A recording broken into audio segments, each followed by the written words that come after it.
Good evening. Tonight we're kicking things off with an FBI whistleblower who's ready to spill why Americans from all walks are losing trust in the DOJ and what needs to happen to set justice straight.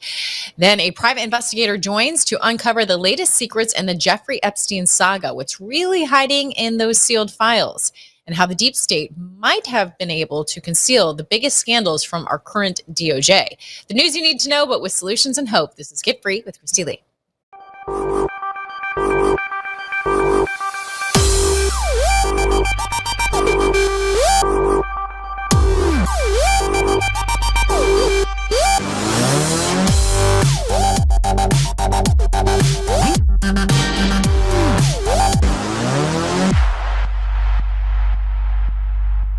Lots of promises made. The Russiagate exposure gives some hope that the DOJ will actually hold criminals accountable, but you really cannot blame anyone for having their doubts, especially when you look at how DOJ whistleblowers have been treated when trying to shine sunlight on corruption. Here to weigh in on this, on the doubting the DOJ, is Steve Friend, FBI whistleblower, fellow podcast host, author, and so much more. He brings his more than decade of experience in law enforcement to share analysis on current events. And according to Ben Shapiro, he should be rolling in millions of dollars by now. Watch this exchange between Megyn Kelly and Ben Shapiro. I'm saying they should name themselves because otherwise they are being complicit in one of the greatest cover-ups in the history of the American American Republic. That's easy for you to say, Ben. That's very easy for you to say. Why is that easy for me to say? Why? Because you'll have your job and you'll have your millions no matter what they do. Megyn, give me a break. If somebody came out today and they were a whistleblower on the greatest scandal in the history of the American Republic, they would make more money tomorrow than in their entire life working for the FBI. That's ridiculous. Okay, there are reasons not to cross the people who are in charge. And that's all I'm going to say. So let's bring Steve Friend in, FBI whistleblower. As we just heard, you must be rolling in the dough because you were a whistleblower and were courageous. And according to Ben Shapiro, that just means you're making millions. No, that Shapiro slush fund has no bottom. I'm like Scrooge McDuck swimming in gold. Or by contrast, I just 2 nights ago received a nice email rejecting me for an overnight security job that would have paid $18 an hour and required a GED and the ability to stand on your feet. Unbelievable. I mean, it's enraging, truly enraging that you and your buddies, Garrett O'Boyle and Kyle Serafin and others are still being ignored or worse, having a hard time getting work. So, I mean, there's that. That is so enraging, especially enraging to see somebody like Ben Shapiro make that claim when they're saying, perhaps we're not being told everything about what we need to be being told, how perhaps we're not being transparent.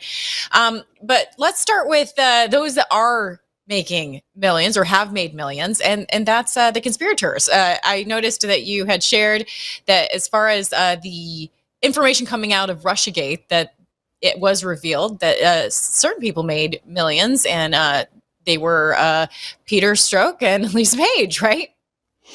Yeah, absolutely. I mean, this goes back to a settlement that the DOJ was able to get done with Peter Strzok, Lisa Page. I believe Pete got $1.2 million and Lisa got $800,000. And the premise of this lawsuit that they filed was that there was an invasion of their privacy because when they were sexting with each other on a government phone with which you have no expectation of privacy, those messages became public. And they then brought lawsuit forward when you had a Joe Biden as president, Merrick Garland as the attorney general, and the communists are nothing if they don't reward their friends and punish their enemies. Peter Strzok, Lisa Page were good and faithful servants. So although they were removed from duty, they found some nice places to land for themselves, and they got a nice payout from the Department of Justice, which means they got a nice payout from the American taxpayers for things that were not illegal.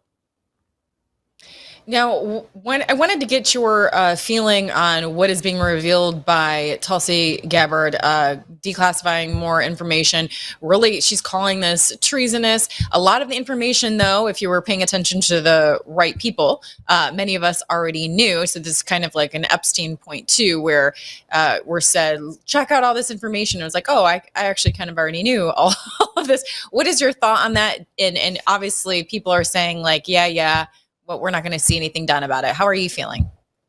Yeah, you can put me firmly in that latter category. And look, I think that they fumbled on Epstein very badly, and they are grasping for a victory any way that they can. And they're trying to get off of the spotlight, get off of the X when it comes to the accusations that are all surrounding the Epstein matter. And this is the risk that you run when you tell people who are very concerned about the sexual assault of children. And more importantly, I think, is the question of a two-tiered system of justice, one for the elite and one for the rest of us. And that question is never answered. The DOJ sort of votes present rather than taking that up.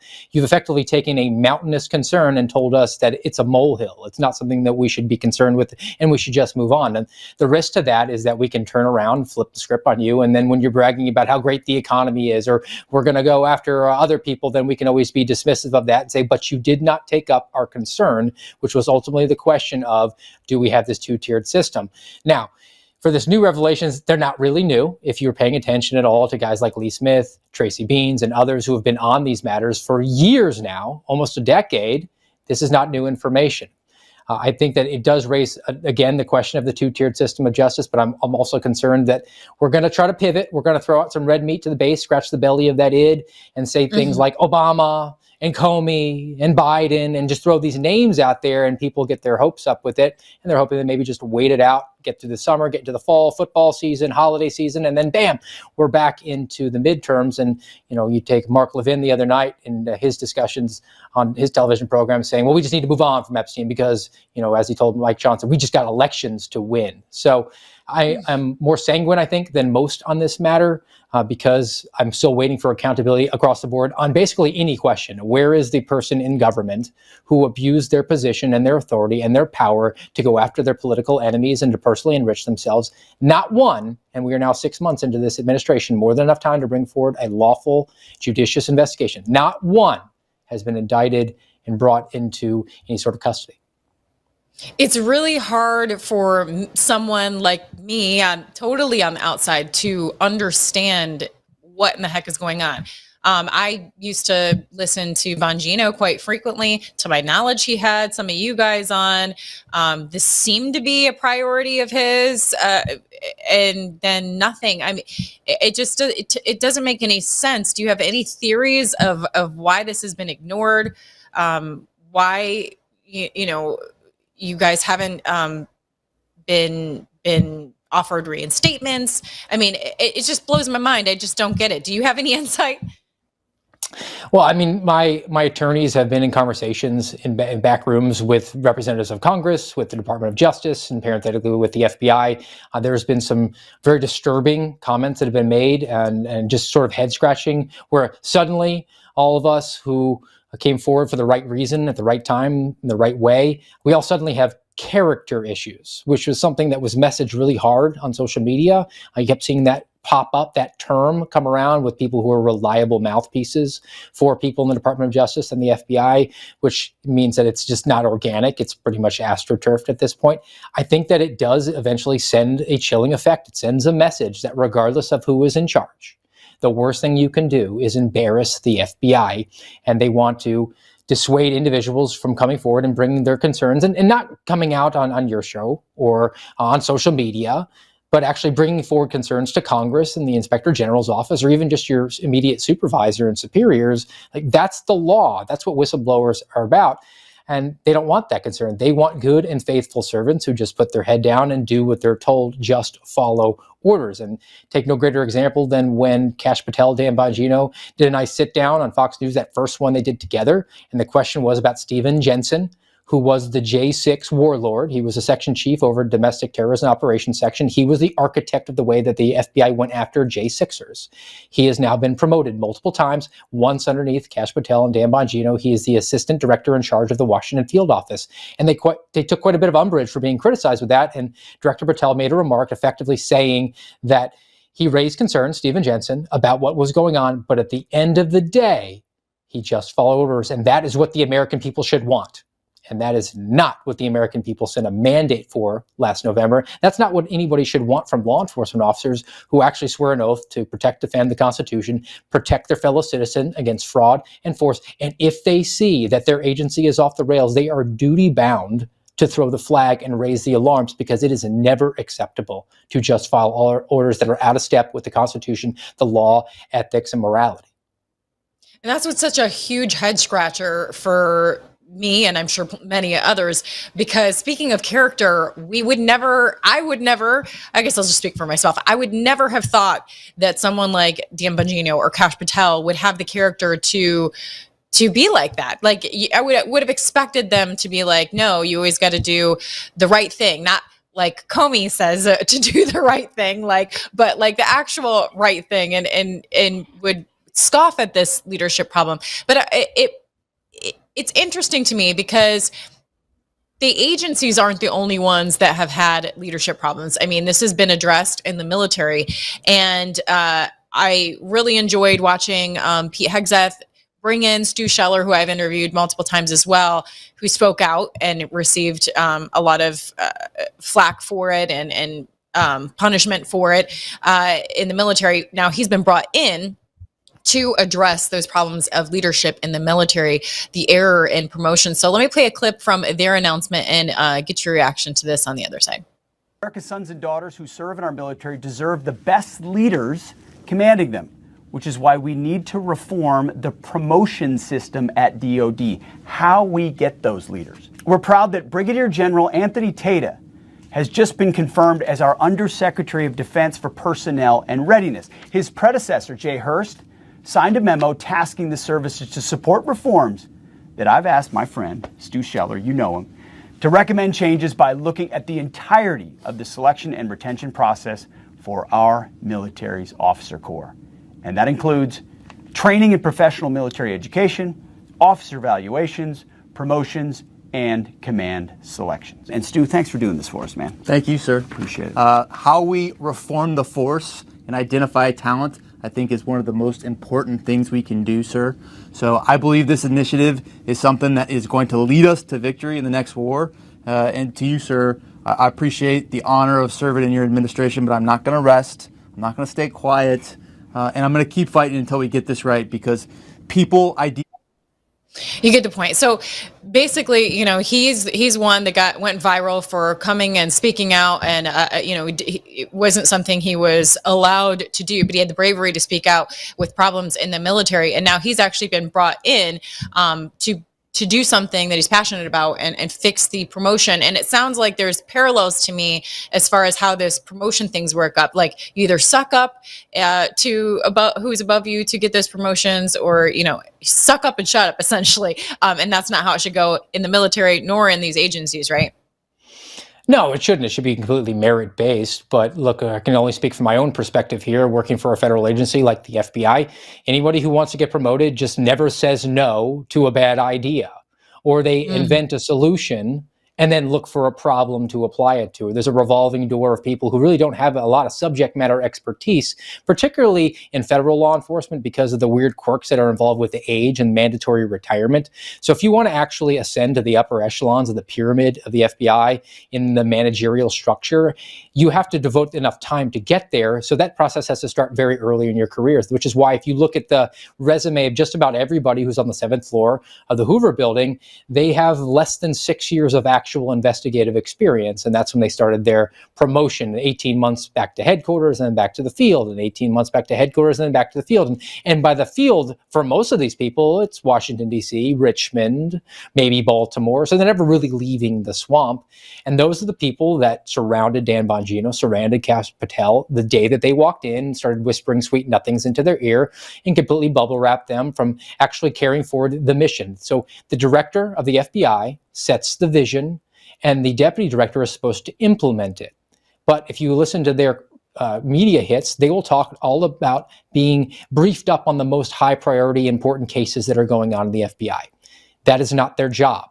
That, to me, indicates that they are being distracted from doing their job of breaking the status quo, shifting the paradigm, putting the priorities where they need to go. And instead, they're listening to people who are preying on their vulnerabilities, their concerns that, oh, if we don't know the very intimate details of every single case, then Washington, D.C. might explode, or something happen in New York. And look, just for your information, for your audience's information, the FBI director is 14 levels above the agent who is working a case. That's a huge bureaucracy. There is no information that a director is going to get that he's then going to turn around and send 14 levels back down to the case agent with a recommendation. You have to trust in the people who you're saying are the new Avengers, the good men and women of the FBI. And I have my issues with that term. With the cops, and again, I have my issues with that term. But if that's what you truly believe, let them do their job. And sir, do yours and recast a vision and get this agency back on the track where it's actually combating crime and not still involved in intelligence collection and looking for opportunities to get its name in the newspaper and to entrap people into these terrorist plots that are completely farcical so that they can get more funding next year. It just, again, it boggles the mind. And I mean, if it boggles my mind and is maddening and really stomach turning for me to think back on what Kash Patel and Dan Bongino used to say, like talking about how, they just needed to basically start over, like, or possibly obliterate it, turn the headquarters into a museum. I mean, and then see just this about face. It's beyond comprehension. And it's just, how do you handle seeing this happen? It's been definitely disappointing because I was very excited about both of their elevations to the positions that they're in. I took them at their word when they went in. That was their intention. And I think in pretty short order, the people that are there are very proficient. They're not proficient investigators. They're not good agents because they haven't been doing that work for a long time. I mean, I have more experience than most people in the upper echelons at actually putting bad guys in jail. But they're very good at kissing up and bubble wrapping and insulating leadership so that they can just let things go back to normal. And I think that there are some issues that could be addressed immediately for all the people that are saying, well, we got to wait 6 to 8 months. And by that, I'm always taking it as, 6 to 8 months. So 628 months, I guess, is going to be a proper waiting period for these things to happen. Look, we could have moved the headquarters. Now they've moved it 3 blocks down the street, and they're going to retain at least 4,000 agents there. Well, Kash Patel said he needed 20 people in a skiff. Apparently, he was off by 2 orders of magnitude times 2 on that one. But in reality, things that we could do are shatter the intelligence collection. Because of the Executive Order 12333 that Obama signed on his way out the door, the FBI gets unfettered access to the NSA's hoovering up of signals intelligence of all Americans, and they can open up assessments on anyone for any articulable purpose. That should have gone away forthwith. We need to be empowering local law enforcement agencies to actually drive the ship forward. And this might seem radical, but I think it makes a lot of sense, particularly in the historical context. We need to really have a legitimate conversation about taking the guns away from the FBI. It started as a Bureau of Investigation, an investigative arm of the DOJ without weapons. Let them carry forward effective investigations, but force them to partner with the real gun toters, the real cops, the sheriff deputies, the police officers, tribal police, state troopers, all of those people. And then therefore, we put the ball in their court, the people, the doctrine of the lesser magistrate, who are more accountable to local people. Because if the sheriff doesn't bring crime down, he loses his job. If the FBI sees crime go up, they get an enhanced budget. It's fundamentally opposite of what you want from a law enforcement agency. So if we're actually empowering the sheriff to say, hey, look, I'm not going to go arrest Christie because she went on a guided tour of the Capitol and didn't break anything and didn't break any laws, but I do have a problem with Trende Aragua invading this little street corner here and selling drugs. Why don't we devote resources to that? That to me makes a lot more sense, and that would actually be an effective partnership between the federal government and the locals, because that's how true Republican, small r, government works. Yeah, absolutely. Such great points. And then when you're talking about all these people that they're retaining, I did play that clip of Comey. It seems like anytime Comey puts a statement out, he's almost sending a signal, like, to those, they're still trying to do the right things, like, don't stop, even if it gets you fired, blah, blah, blah, blah, blah. I mean, that to me tells me either there is still so much swampy characters in there that he's truly sending a signal to, or he's like kind of playing a bluff. I don't know. But what do you make of that when you see him say those things? Well, colloquially, the individuals who were the sycophants for James Comey were called the College of Cardinals within the FBI, because they had the same vibe that he likes to project out there, that he is just beyond reproach, holier than thou, sanctimonious. He's of the utmost honor. The guy's a jerk. All right, he's now selling his romance novels or whatever he's doing. I don't take anything he says seriously, but he's red meat to the base. So people want to hear about Comey. And I think the people who are insiders who are pretty dedicated to the James Comey are aware of that fact. And they know that he's outside the statute of limitations on any of these sort of allegations. And they know that he's not gettable. He's too slick for that. But they're just going to say to Dan Bongino, let me show you the James Comey room. And the question never comes up, though, from Dan or from Kash, well, what other rooms are you not showing me? Why are you being controlled and contrived and showing me just a little bit of things that are just not quite gettable? And I'd have to go no further than who replaced James Comey permanently?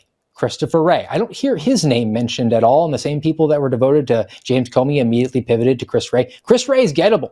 Chris Wray, we know for a fact, perjured himself. That was revealed in the last couple of days, particularly about school board meetings, where the FBI and the Department of Justice devoted national security resources to investigating parents for exercising their First Amendment rights at school board meetings. Chris Wray lied about that. Look, I testified to Matt Gaetz in front of the Weaponization Committee about this very fact. I was deployed to do surveillance of school board meeting parking lots and document license plates so that we could connect them to January 6th and ergo call them white supremacists. And Christopher Wray lied to Congress about that. That is perjury. That's a gettable person. That's within the 5-year statute of limitations. I think we need to rethink, and we can do more than one thing. We can do more than just throw out Brennan and Clapper and Comey, guys that, I know it's a pipe dream and I'd like it pursued, but let's be realistic. I don't think that we're going to actually see those guys in a orange jumpsuit. Chris Wray, though, absolutely gettable, and he's just as accountable, if not worse. Look, all the whistleblowing activity that went on during the Biden administration was during Chris Wray's leadership of the FBI. That includes the school board meetings, that includes January 6th, that includes the radical traditional Catholic intelligence product, all of that under his tenure, and all of it that he verifiably lied, and he needs to be held to account. Such a great point. And somebody needs to take this talking point, because really this is becoming a crisis of trust. People, if they want any credibility, if they want any support moving forward, they need to earn back trust from the American people and listen to people like you on here's something you could do that could at least help your reputation right now, because people are really beat down with this. They're sick of being told to be patient. But speaking of being patient, thank you for your patience in this interview. I know I need to wrap up with you. Steve Friend, I really want to encourage people to get your book, My Journey from Beat Cop to Suspended FBI Whistleblower, True Blue. You can find that on Amazon. Please get his book. Buy this book. I mean, this guy is having a hard time getting a security job, thanks to even our current DOJ. So purchase this book. And then how else can we support you, Steve? Well, myself and Garrett O'Boyle, another FBI whistleblower, we do a podcast together called the American Radicals Podcast, which you can find on Rumble, rumble.com/amradpod. And it's also available on iTunes, Spotify, and iHeart. It's got a nice little image from Hamilton, except instead of a musket, he has an AR-15. I love that. Perfect. So yes, please support Garrett O'Boyle, Steve Friend, and the other suspendables, because they're not getting the support they deserve right now. And it's up to us to do that. So thank you again, Steve. You got it. Have a good day.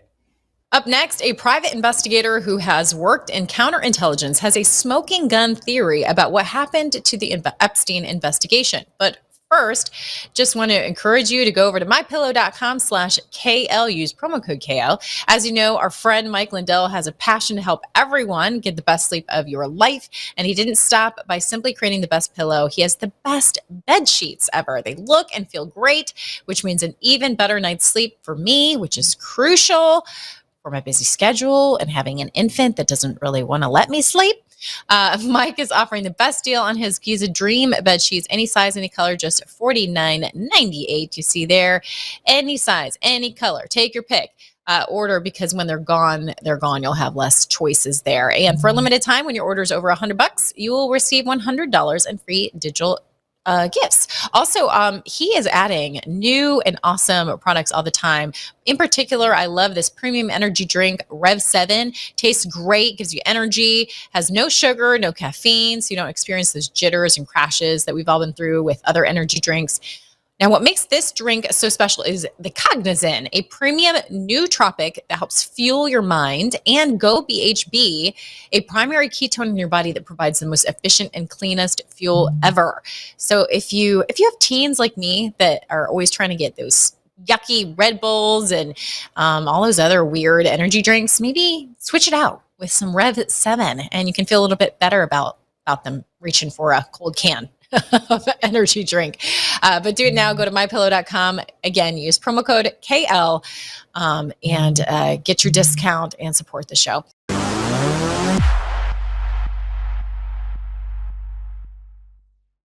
swollen limbs, joint pain, inflammation, skin aging, and cognitive decline. These are just a few of the awful side effects that you can experience due to poor blood circulation. And popping ibuprofen is not a solution to the pain. It's only temporary relief, and it's only masking the true problem, which is inflammation.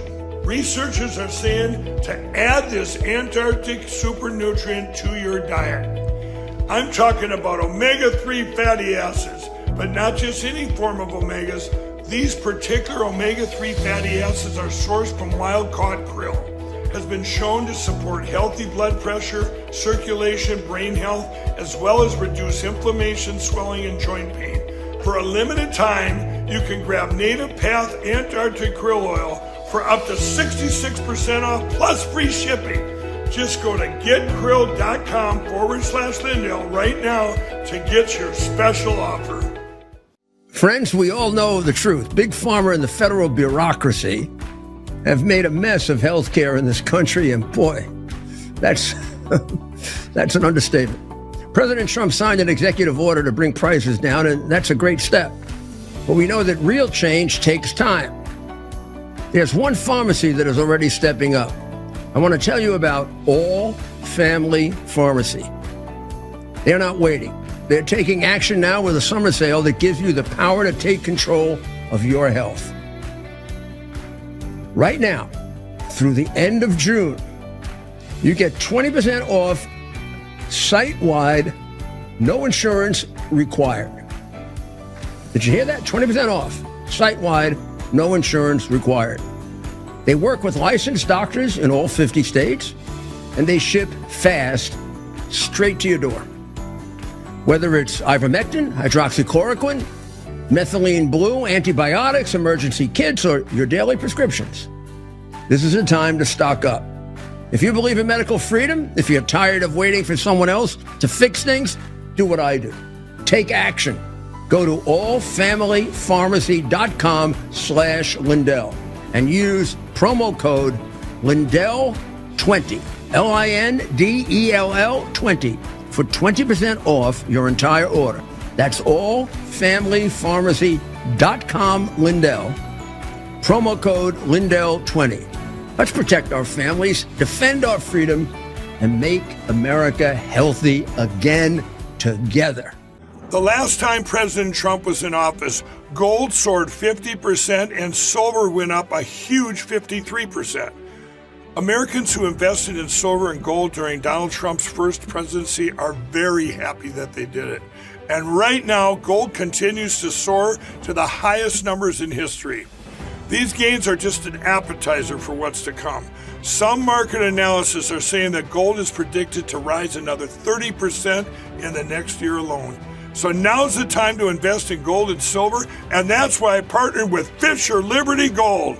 Fisher Liberty Gold is a conservative-owned and operated precious metals investment company. They even helped my good friend President Trump get elected through their contributions to Turning Point USA and other conservative groups. I have dedicated my life to ensuring that people get the best sleep ever. And in addition to owning a MyPillow, I can now sleep well at night knowing that you can all protect your savings with precious metals with Fisher Liberty Gold. With Fisher Liberty Gold, you can sleep well knowing that your retirement is secure.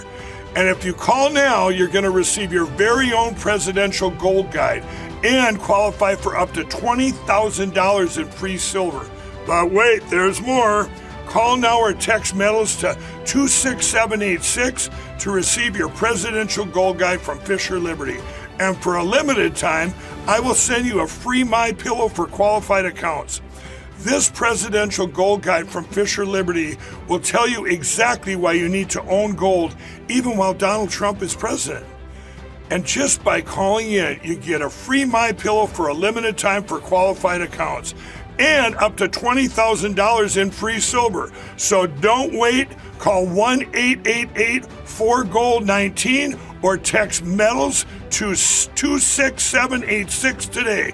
That's 1-888-4GOLD-19 or text metals to 26786 today to receive your free MyPillow and up to $20,000 in free silver.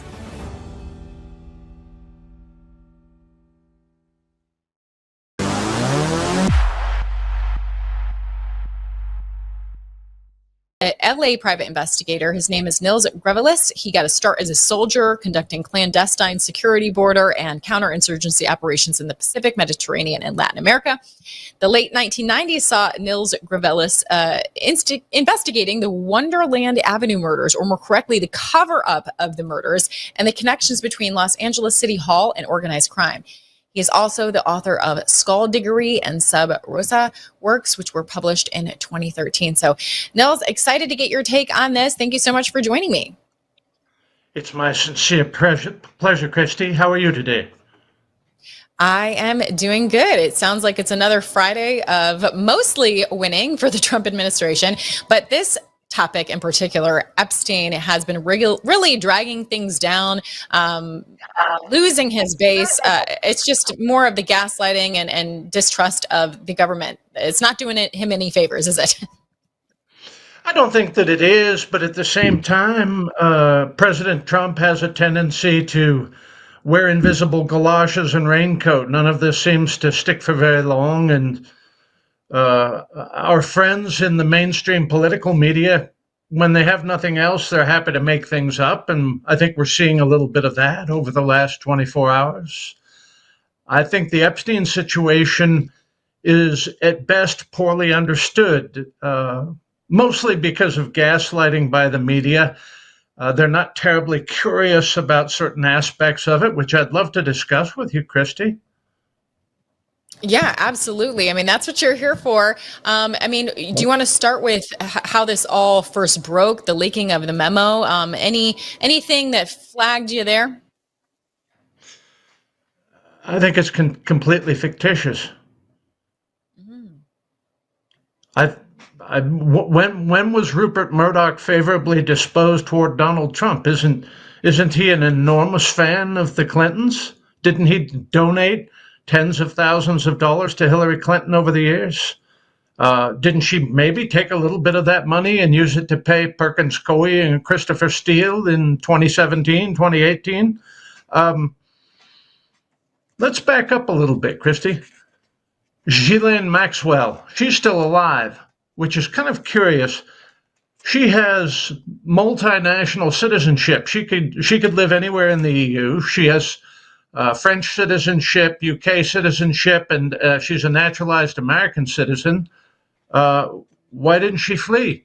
Ira Einhorn successfully evaded capture for 30, 35 years, hiding out in France with the French refusing to extradite him. Same with Roman Polanski. Why didn't Ghislaine Maxwell flee?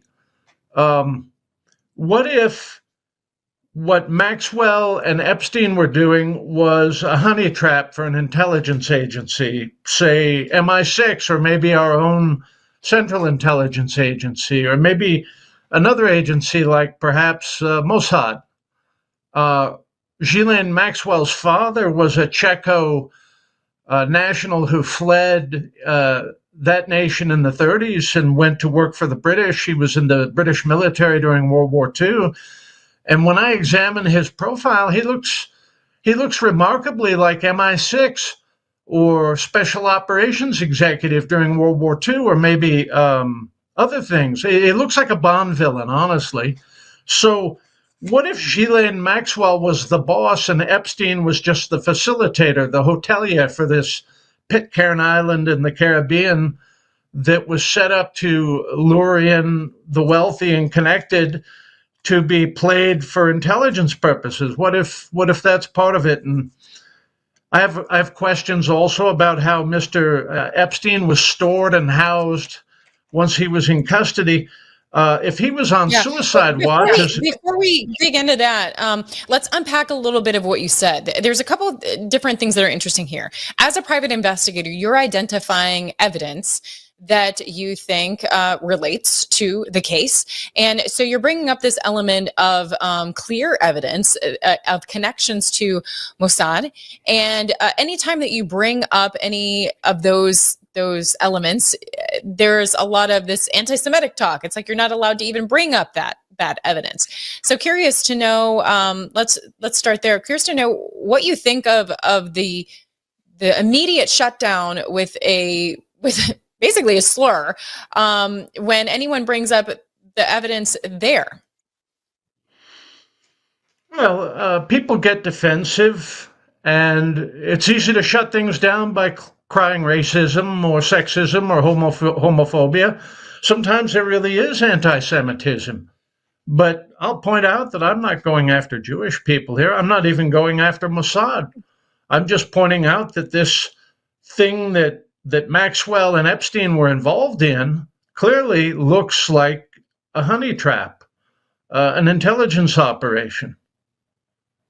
It really does. Why did? And then you mentioned that it appears to, based on the evidence, that she was in some way his boss, directing Jeffrey Epstein in a honey trap situation.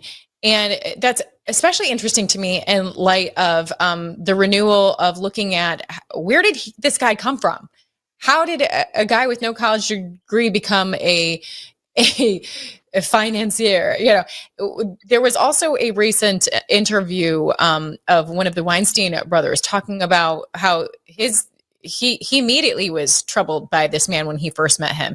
And he said he went home to his wife and said, I think I just met a construct, because here's this guy that's supposed to know all about these deep financial issues. And he said he acted like he didn't even know what I was talking about when I was talking about like specific hedge funds and things like that. So it's wild to me that is just dismissed as well. Well, there's much to work with here. Christy, when Epstein was locked up at the detention center pending trial, he was in pretrial confinement. He was identified as a suicide risk, but his cellmate was an assassin, Nicholas Tartaglione, who subsequently pleaded to 4 cartel hits as a police officer in Long Island. So just a few hours before Epstein takes the dangle, whether he did it himself or whatever, my sense is he may have hanged himself. But what if Tartaglione whispered in his ear something like, "Jeff, you won't like it if I have to do you, so it's better if you do you and avoid yourself a lot of pain and hassle"? That's an authentic possibility. If you're running something like Metropolitan Detention Center, why would you lock up a suicide risk with an assassin? Okay, and then let's also go back to February of this year when Attorney General Bondi was clearly promised by someone that she would have every single piece of evidence, every report, every video, every statement, every list from the Epstein case. And that night she was humiliated, whether she did it to herself or somebody else did it to her, because there was no evidence. There was absolutely nothing. And she ordered Southern District of New York FBI to come up with all of it. This case was being run by Southern District of New York FBI. And the special agent in charge was this man named Jim Dennehy. And Dennehy instructed Southern District of New York FBI to dig in to outlast the Trump administration. And then the next day he resigned. And he didn't resign the case. He didn't resign the office at Southern District of New York. He quit the FBI. And initially it was reported to be over this being manhandled by Pam Bondi. And then 2 days later, the New York Times comes out to drive his getaway car and suggests that Mr. Dennehy was disgusted, as it were, by President Trump pardoning Mayor Eric Adams of New York City for corruption and involvement with a foreign country, Turkey, whatever. Why wasn't Mr. Dennehy offended by Joe Biden pardoning his entire family among 8,000 other people? That didn't prompt his resignation. And let me say one more thing about Special Agent Dennehy, Christy. Jim Dennehy wasn't a bank robbery specialist. He didn't concentrate on La Cosa Nostra and traditional organized crime. He didn't work on counterfeiters. He didn't work on narcotics traffickers. He didn't work on child sexual exploitation as an FBI agent. He was a counterintelligence man from start to finish. He never worked anything other than counterintelligence. So when Wow. ordered to produce these things, he quits.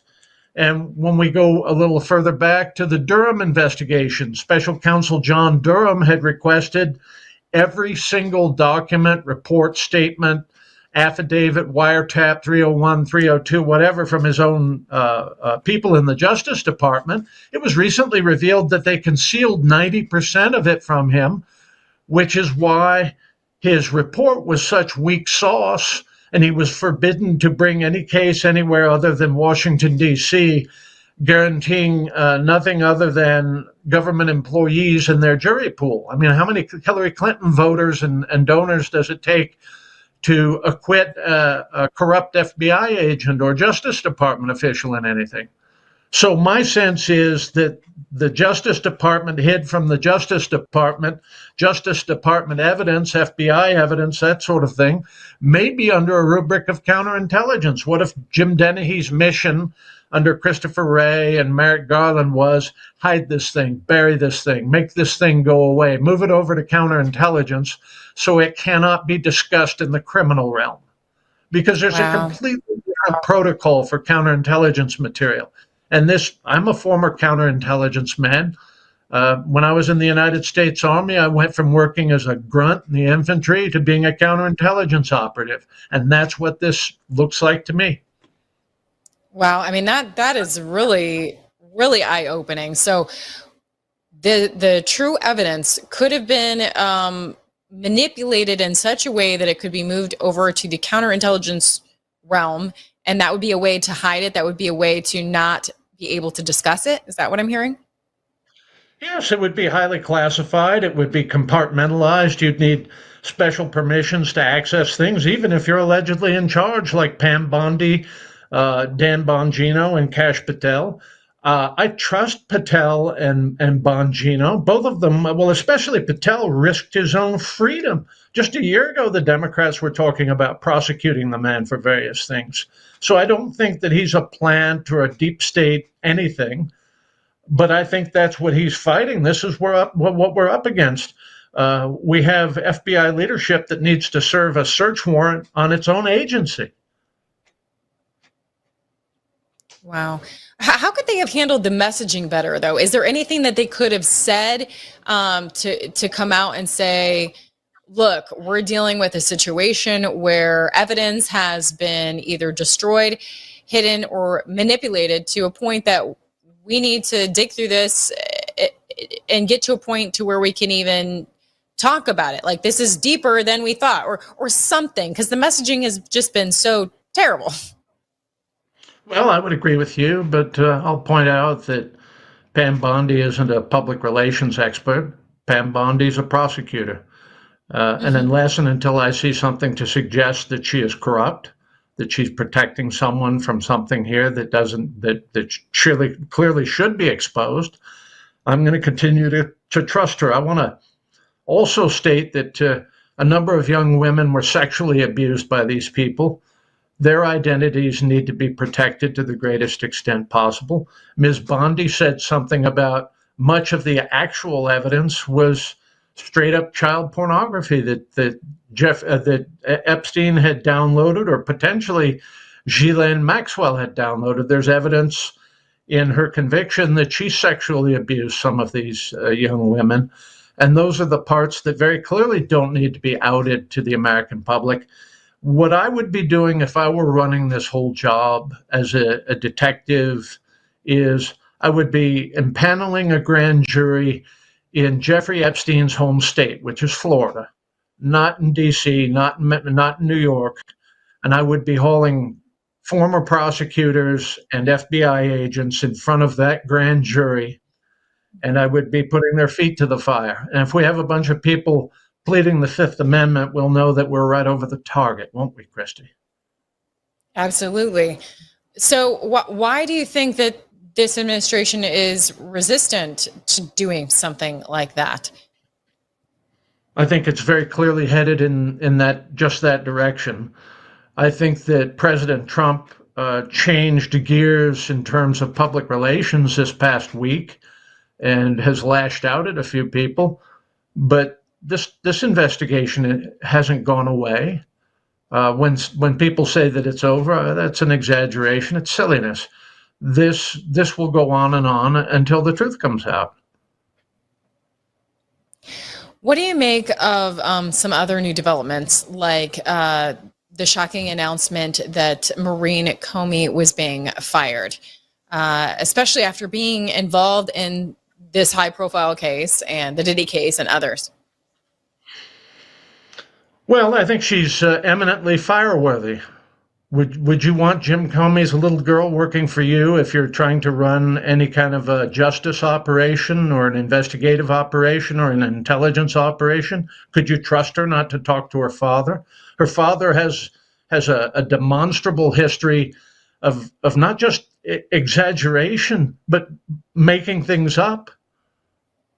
But some are arguing that's a good point. But some are arguing, well, then why did they wait? I mean, you could argue that the damage had already been done by her. Like, oh, she'd already been involved in these things, and now you're getting rid of her. Like, the cover-up's complete. Nice timing. What do you say to that? That's too simplistic in my point of view. I think the more troubling aspect immediately with Maureen Comey is her bringing federal RICO charges against Diddy, when all it really amounts to, and I'm not trying to minimize what it was that he did, it's a vice operation. It's the sort of thing that you prosecute at the county level. And if New York, the boroughs of New York can't handle that sort of prosecution, maybe our Justice Department needs to be investigating the boroughs of New York rather than concentrating exclusively on Mr. Diddy. Mr. Diddy is emblematic of a sick culture. He will be lionized within pop culture media as being a risk taker and a cool guy and that sort of thing. So with regard to Maureen Comey, I don't think the last chapter has been written on her either.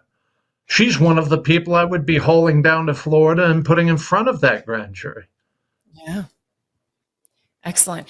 Going back to the memo that was originally leaked that spurred all of this, in that memo, it basically said, he committed suicide. No one else is going to get charged, which obviously people were like, well, wait a minute. So what is Ghislaine Maxwell doing in prison if, they were selling or trafficking children, young women to nobody? Like, I mean, there were no clients. Like, how does this make sense? So she's understandably, I think, seizing on this opportunity. Her family's begging President Trump for help, saying she didn't get a fair trial.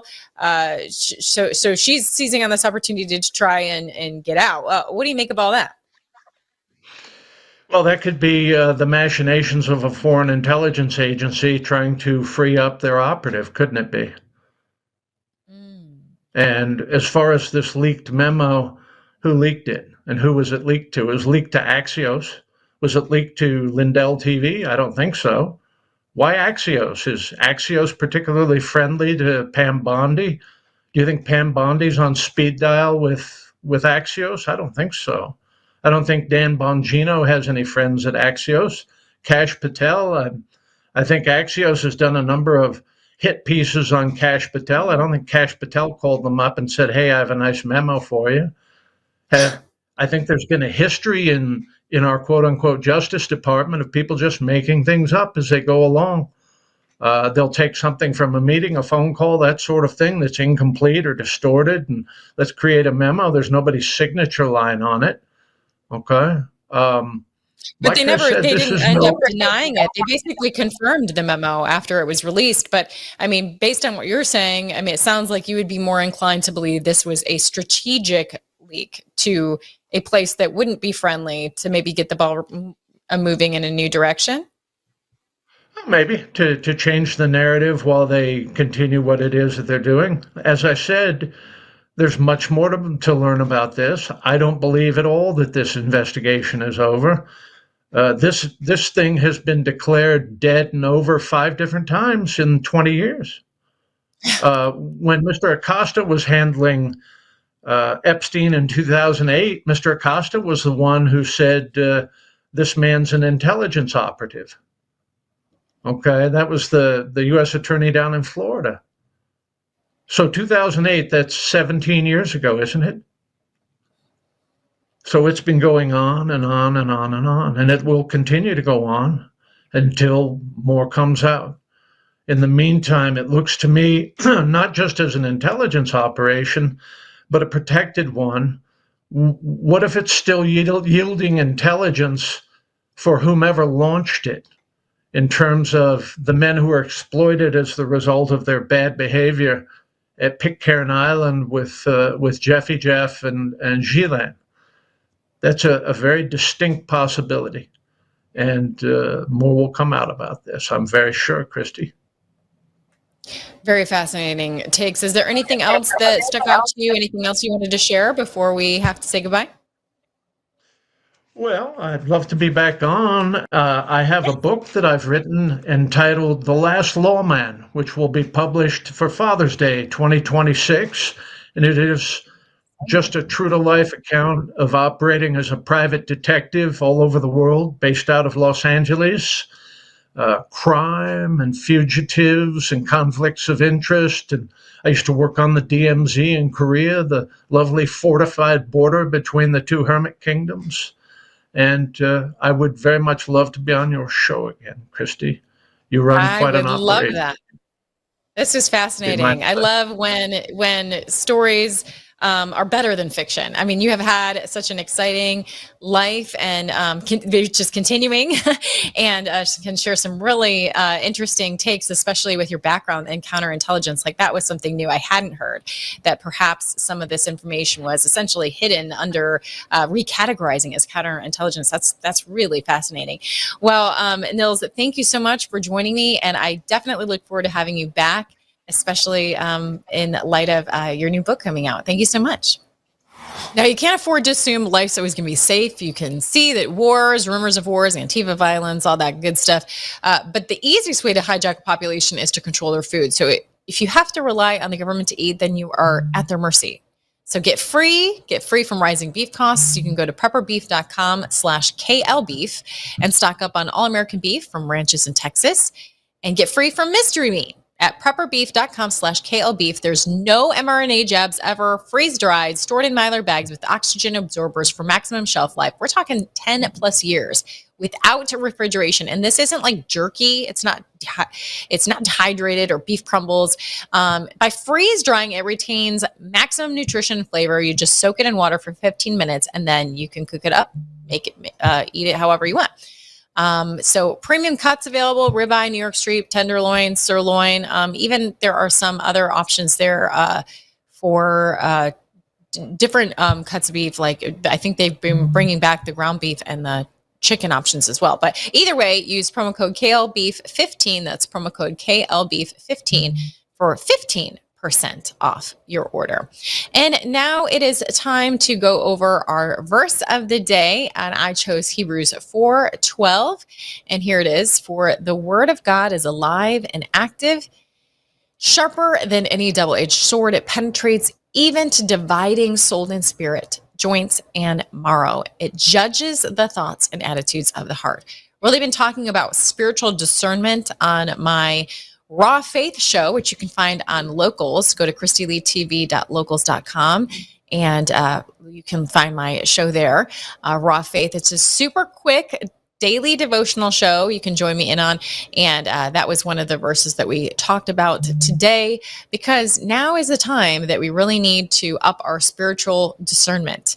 There is so much confusion going on. You don't even know who to trust anymore, but we know we can know who to trust. And we can have that wisdom if we ask for it, and we are sharpening our spiritual discernment by daily diving into the Word of God. So check that out. Well, thanks for watching, and don't forget to spread the word, share with friends, get free with Christy Lee on LindellTV.com.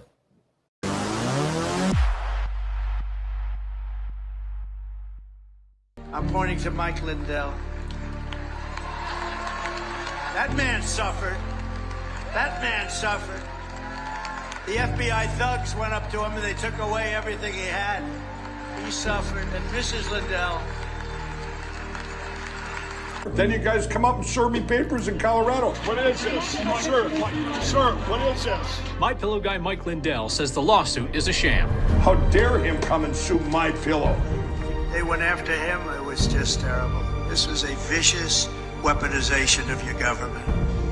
But I'll tell you, he stood up. He's all man. He stood up strong. Do I think you guys and them are a traitor to our country by what you did to My Pillow? Yes. We are made in America. Lindell says he's lost hundreds of millions of dollars. And nothing was going to faze him. And I want to thank you on behalf of everybody, Mike. You put up with a tremendous amount. How do you guys sleep at night? You obviously don't have a My Pillow. That's a fact. He's a great guy.